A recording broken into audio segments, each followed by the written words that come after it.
My morning starts every day at 5.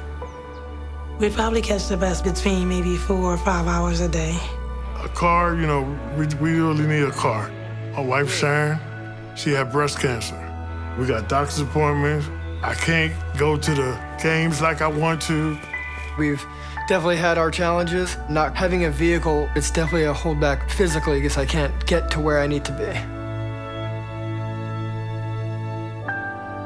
I feel like not having a vehicle is something that does prevent me from better opportunities.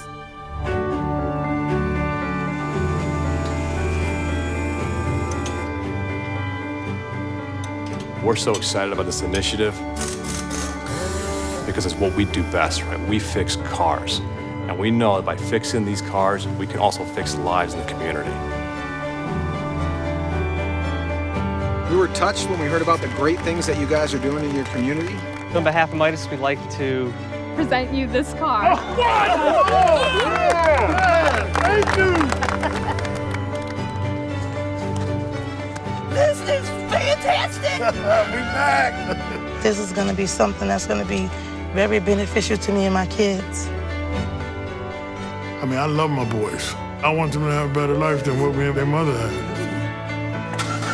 Yeah! Yes, Lord! Oh, buckle up.